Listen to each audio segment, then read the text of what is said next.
চিংড়ি মাছের মালাইকারি অনেক রকমভাবেই তো খেয়েছেন, এরকমভাবে একবার করে দেখবেন, খেয়ে সবাই আপনার প্রশংসাই করবে। মাছগুলো খুব ভালো করে ধুয়ে নুন, হলুদ, কাশ্মীরি রেড চিলি পাউডার মাখিয়ে ভেজে তুলে নিচ্ছি। একটা পেস্ট বানিয়ে নেব কালো সর্ষে, মৌরি, কাঁচা লঙ্কা, কাজু বাদাম, সামান্য নুন দিয়ে। টক দইয়ের মধ্যে ওই পেস্টটা ঢেলে দেব আর দেব কাশ্মীরি রেড চিলি পাউডার, হলুদ দিয়ে একসঙ্গে ফেটিয়ে নেব। আমি রেডিমেড নারকেলের দুধ ব্যবহার করেছি। ম্যাগি ক্রিমি কোকোনাট এই পাউডারটা আমি 2 প্যাকেট নিয়ে এইভাবে ফেটিয়ে নিয়েছি। 2টো বড় পেঁয়াজ পেস্ট করে নিয়েছি। ওই তেলেই ফোড়নে দিলাম লবঙ্গ, এলাচ, দারচিনি।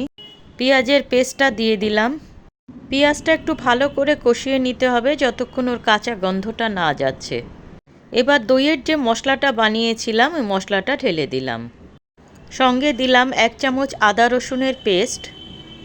এবার মশলাটা খুব ভালো করে কষিয়ে নেব। মশলা থেকে যখন তেল ছেড়ে আসবে এই অবস্থায় দিয়ে দেবো পরিমাণ মতো নুন আর 1 চামচ চিনি। এখনও অবধি রান্নাটা হাই ফ্লেমেই করেছি। এখন ভেজে রাখা চিংড়ি মাছগুলো দিয়ে দেব। মাছটা মশলার সঙ্গে ভালো করে মিশিয়ে এবার নারকেলের দুধটা দিয়ে দেব। ওই বাটিটাই ধুয়ে সামান্য একটু জল ব্যবহার করেছি।